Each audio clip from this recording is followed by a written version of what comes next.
afternoon, everyone. Thank you so much for joining another Barometer Readings webcast. I'm Pamela Hastings, Relationship Manager at Barometer Capital. And joining me today, as always, is David Burrows, our Chief Investment Strategist and President here at Barometer. On today's webcast, as always, we will be providing you a brief macro overview discussing the volatility in the markets as of late, and of course, giving you an opportunity to address your questions, so don't be shy. Email me at phastings@barometercapital.ca or hit me up on the Zoom link in the Q&A or the chat. And with that, I turn the conversation over to David Burrows. Good afternoon, David. Hi, Pamela. How are you? Great, thank you. Happy summer. Well, thanks very much. It hasn't been so happy for the markets over the last few weeks, but there's lots of other things to be happy about. Good. Well, carry it away, David. I wanted to apologize for not being on yesterday. I had my middle daughter had her graduation from Queen's.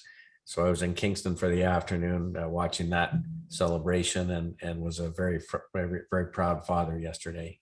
Congratulations, David. Thanks, Pamela. So let's get going here. Clearly it's continued to be a very choppy tape, a very difficult market. Arguably, market has been in contraction, driven by very aggressive and hawkish Fed speak. I think that is all being done for a reason, given the amount of liquidity that was put into the system over the last 2 years and the inflation that we've been dealing with. They're really trying to get a jump start in pulling in the horns, and certainly markets have taken notice. So let's talk through kind of what's going on. Our view has been that we're in a structural bull market, and even structural bull markets have short, sharp pullbacks. And this has been a difficult one, to say the least. This is the scope of the pullback in the S&P after a very nice run up from sort of the early spring in 2020, post-COVID, made a new high and rallied into December, and we've been backing off since then. I want to keep this in scope. This is still within the bounds of what you would see during a structural bull market, both in time and in price. It's also what you would see in the case that we had a recession, again, not derailing a structural bull market. It's important to note that the kind of bear markets we had in the 2010s were recessions that drove credit events. So in 2008-9, you had a recession that ultimately broke the housing market and broke the banking system.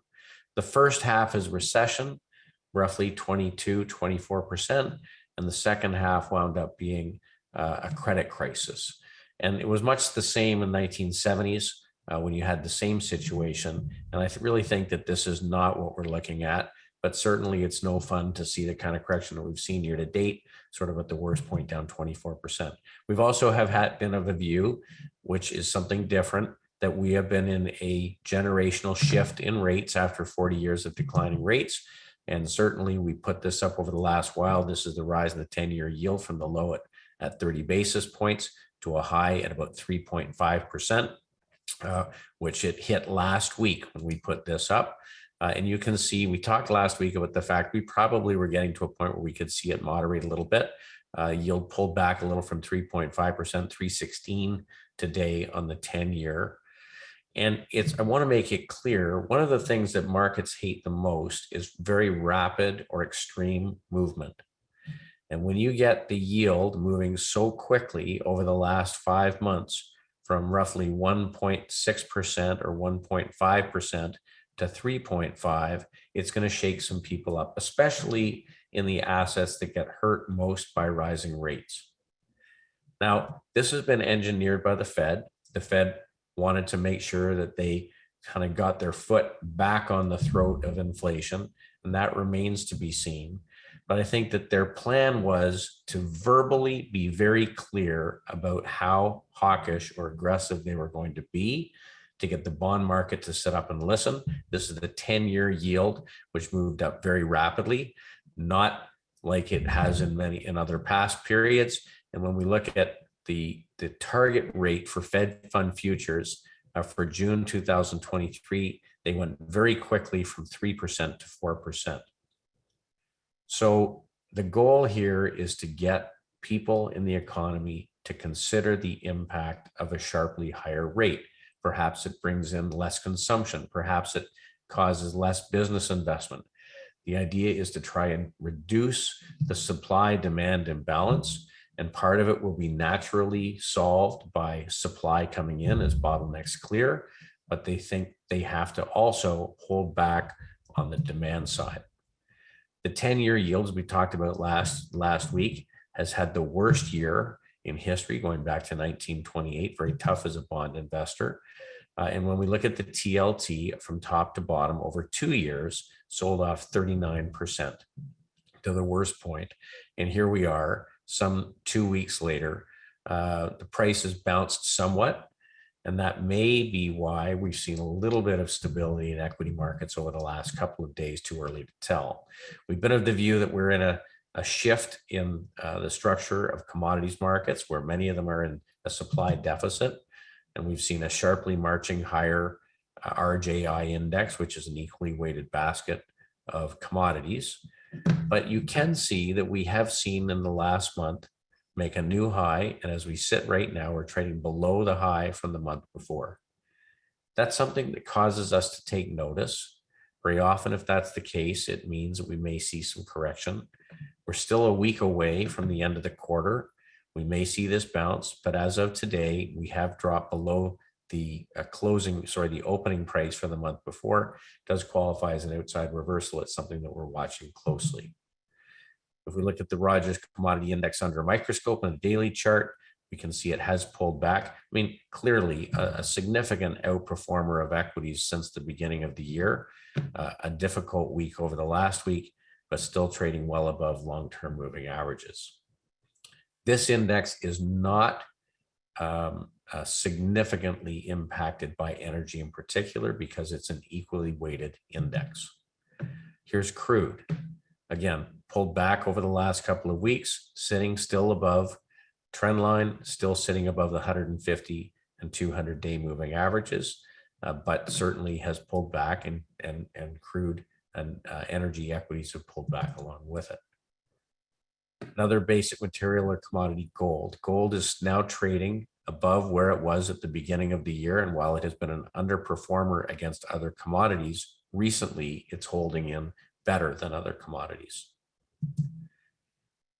So look, we make our decisions always through process, not out of opinion. We run our top-down models looking for areas within the market, either equities or fixed income or commodities, that are showing an expansion in breadth or improved participation, strong relative price performance. And we like to focus in those areas that are being structurally revalued favorably. From the short side, of course, we're looking for groups that might be deteriorating on a relative basis to look at putting on short positions. The bottom-up work is aimed at finding securities that are good, getting better. We don't ever look for things that are broken, hoping that they get fixed. We're looking for strong and improving and, in fact, accelerating fundamental characteristics and price characteristics that would support that view. So clearly, when we wind up with a company with strong fundamentals, but where price is not acting as it should, given what we think we know, it no longer qualifies to be held in the portfolios. And it means in times of market correction, there will be turnover in the portfolios, because our belief is that your first loss is your best loss. But top down is really important to us because 80% of return comes at the hands of getting to the right asset class, say commodities or equities or fixed income, and then finding the group within that asset class that have the best risk reward characteristics. The last piece, and I can't emphasize this enough, is a very disciplined selling process. If our top-down work no longer qualifies for new positions because we're seeing deterioration in breadth, and our underlying positions that we've used to express our view aren't behaving the right way, either fundamentally or technically, we use our stop loss process to drag us out of position without letting a little mistake turn into a big one. It's a tactical approach, and the goal is always to be focusing in areas where we're seeing expanding breadth. hard to come by right now, which is why our equity holdings have been contracting over the last few weeks. When we see deteriorating breadth, it means we stop putting on new positions. It means that we tighten up the stop losses on existing positions. And if we get stopped out or new money comes in, it stays on the sidelines. The value of this strategy is that it's not the first few weeks of a decline that hurt you. It's month 3, 4, or 5 when the wheels are coming off. You cannot be still fully invested. You need to have dry powder and have an opportunity on the other side to identify new leadership or see reestablished leadership, and then look at re-putting on positions. Because as much as we think this may be a shorter term contraction, if it turns into something worse, we don't want to have to explain why it is we stayed fully invested all the way down. So sometimes discretion is the better part of valor. The goal here is to focus in market leadership without a bias, to look for new signs of new leadership so that we can expand the holdings, diversify the portfolio, in the absence of leadership, have an ability to play defense. Okay, so on June the 7th, our breadth work was largely positive. NYSE had been showing an expanding number of stocks in uptrends, almost 50%. Globally, we were seeing the same thing. When we looked at the percentage of companies in each of these markets that were trading above their respective 50-day moving averages, those readings had been expanding. The US market, about 50% of stocks were above the 50-day. Globally, about 40%. Percent of stocks with positive weekly momentum was almost 70%, meaning upward trajectory. Percent of stocks making new highs versus new lows was about 50%. And the percent of stocks trading above their 150-day was positive and expanding.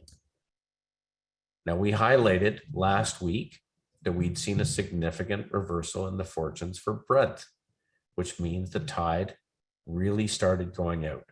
Now, there's been some clear weakness in this market all year long in the form of growth stocks, technology, consumer discretionary, communications.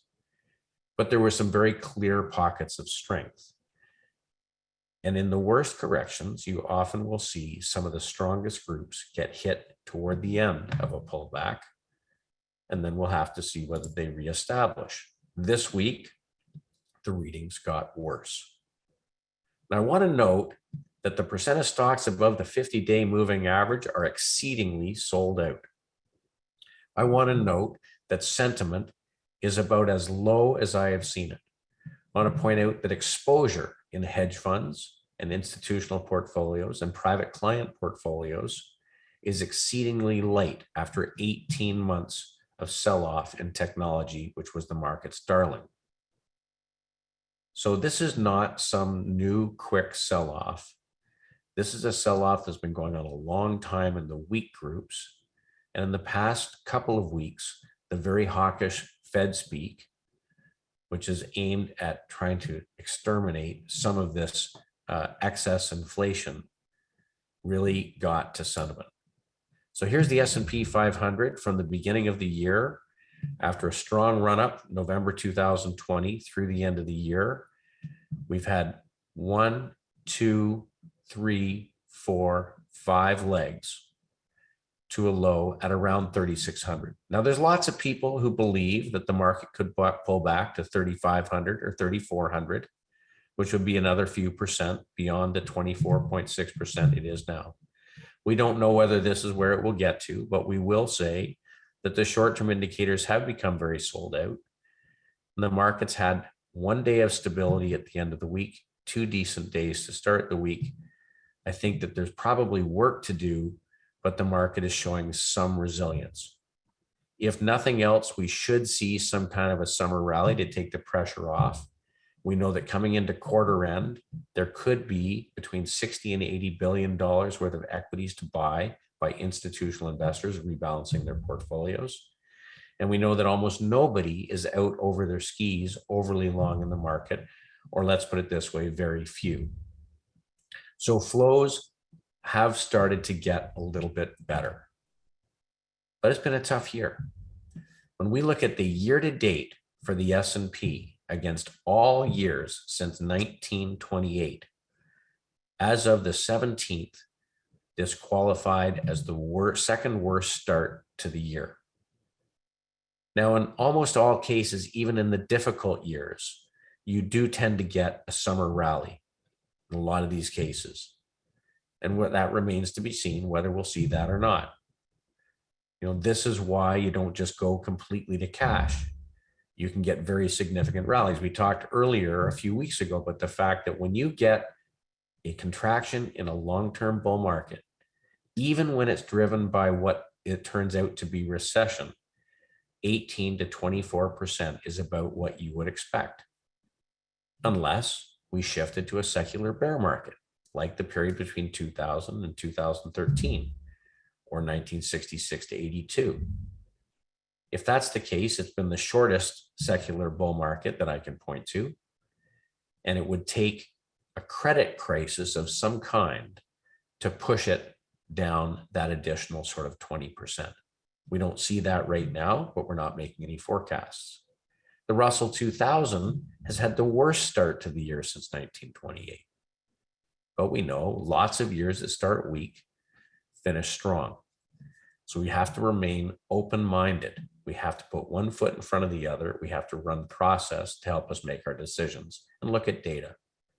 When we look at the percentage of stocks trading in the S&P 500 that are above their 10-week or 50-day moving average, as of the end of last week, only 2% of companies were above the 50-day moving average. But what does that mean? If we go back in history and find cases where we had a similar data point, 2008, well, it pointed to further weakness, a credit crisis. 2002 in the tech wreck, 2018's very fast bear market, 2020 as we came out of COVID. We know that 2 weeks, 1 month, 3 months, 6 months, and 12 months later, markets were much, much higher. But we have to remain open-minded and keep watching credit conditions to see if we think that we are headed into some kind of a credit event. At this point, the consumer is in good shape, corporations are in good shape, and there is not significant sign of credit stress. So when we look at the asset class rankings on a relative strength basis, commodities continue to hold the #1 spot. Domestic equities, specifically US and Canadian equities, hold the #2 spot. International equities hold the 4th spot. Fixed income, the 5th spot, and almost all currencies other than the US dollar, the worst spot. So we can only be so many places. Fixed income has been a place that we've avoided. International equities, we have small exposure in Japan and China, both holding up exceedingly well.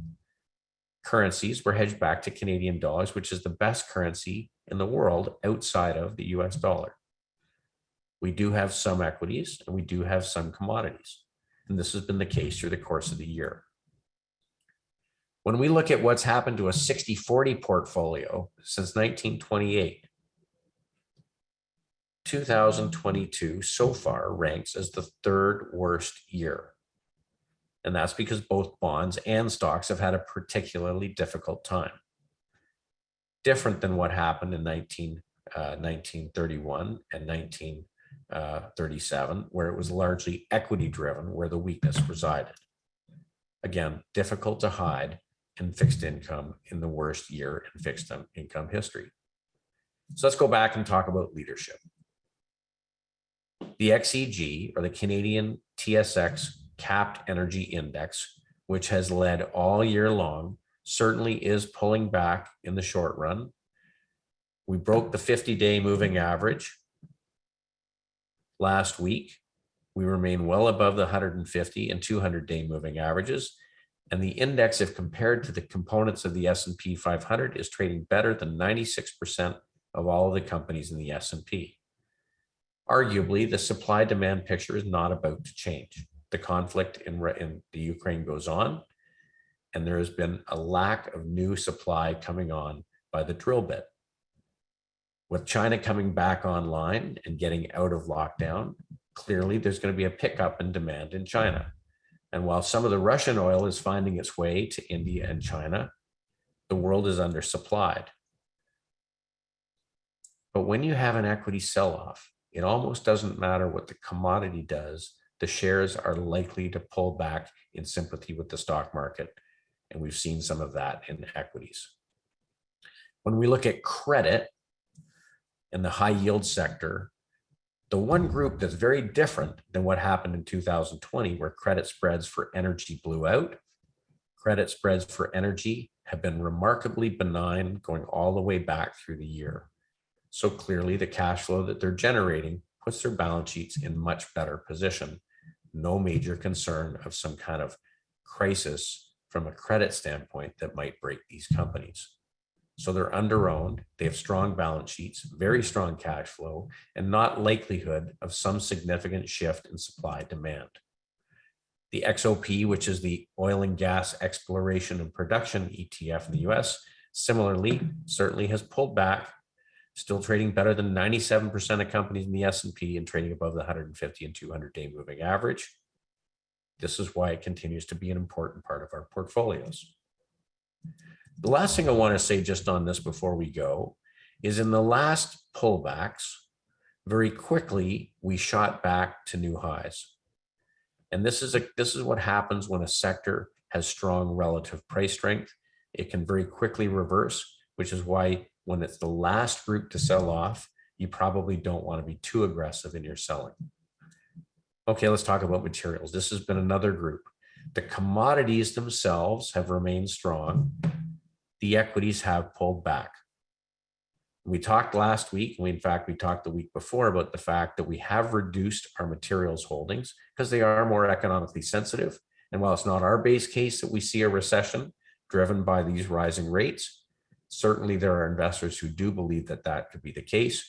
And so things like US Steel and Steel Dynamics, Nucor, all steel companies, Cleveland Cliffs have been pulling back in price. And that's pulled back the materials group overall. Miners also have pulled back, but just back to the top of this very long-term consolidation that took place between 2014 and 2021. We broke out and pulled back into the support level. And while certainly they pulled back again, still trading better than 80% of the companies in the S&P over the course of the year. The dividend theme remains alive and well. Relative strength sideways over the last month while the market's been selling off. A good day yesterday presented a significant bump up 3%. We like to see strong performance when we see some strength in the market in the strong relative strength groups. And then finally, a couple of more things. These consumer staples, which have been a more defensive place to be for dividend and dividend growth, have continued to act very well from a relative strength perspective. And to put them together, the resource producers that are significant dividend payers also done very well, but they did break the 200-day moving average, causing us to reduce some exposure. Still trading better than 90% of companies in the S&P. So the leadership groups have not been unharmed. There are individual positions within these groups that have been hurt worse than others, which have caused us to stop our way out of some positions. But they continue on a relative basis to look attractive, especially from a long-term structural bias where supply demand remains out of whack. In financials, we talked about insurance companies, and they have relatively outperformed, really one of the only groups in the S&P that has, again, pulled back certainly with the market over the last week. And aerospace has relatively outperformed through the sell-off, but again, pulled back with the market. Let's look at the groups that have been lagging, see if there's any shift here. Technology has been an important one. The Igm Etf down 36.5%. It has bounced over the last 3 days. That's a good sign. But I don't like the fact that we made lower lows than we did in the May sell-off. If we look under the surface, of course, the ARC ETF, which is made up of the most innovative companies, down 76% off the highs over 346 days. Again, not really showing a big pickup in relative price behavior. So nothing to do here. Technology remains a group that we're very careful about. Moving on, consumer discretionary. Well, clearly a group that could be hurt by rising rates. If a consumer is worried about inflation and worried about higher financing costs, they're not spending a lot of money. Relative price performance remains very weak here. Nothing to do here.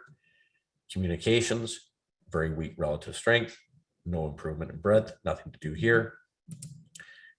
And growth as a theme continues to be very weak from a relative basis. So nothing to do here. So what does that all mean? Well, US is correcting. Canada continues to outperform. We probably prefer Canadian equities over US equities.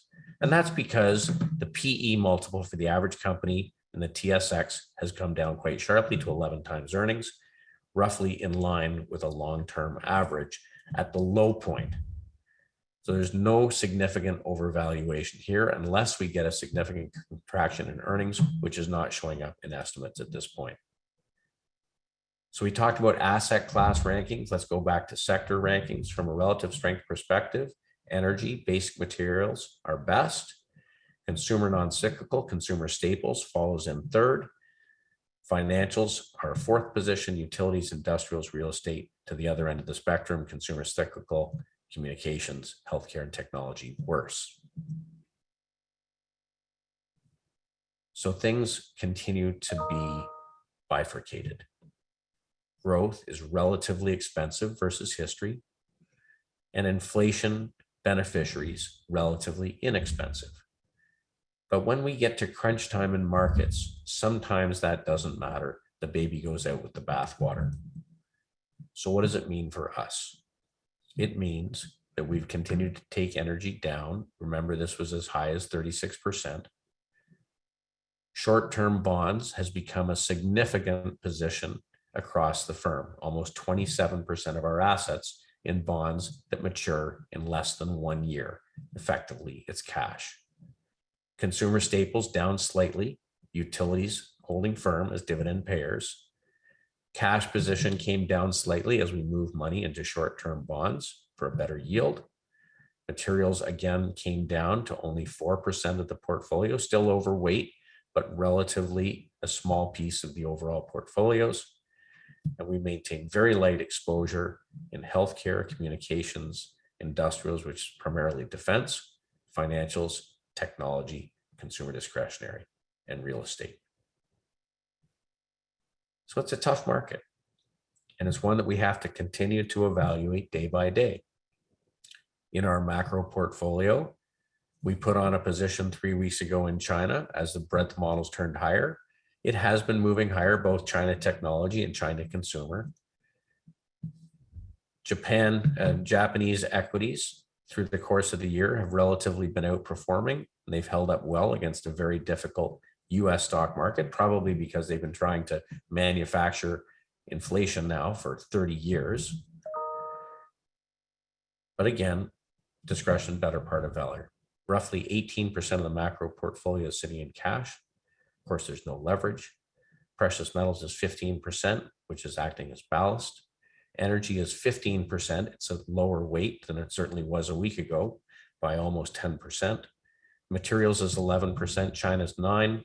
Commodities, which have been a strong performing asset, at 8.5%, agriculture at 5.5%, and dividends, high dividend pairs at 3.6%.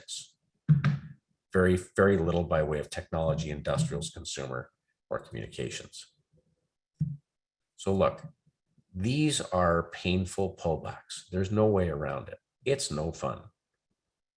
If you were a tech investor, especially in the innovative tech companies, it's been an 18-month disaster. We've been fortunate to avoid these problems.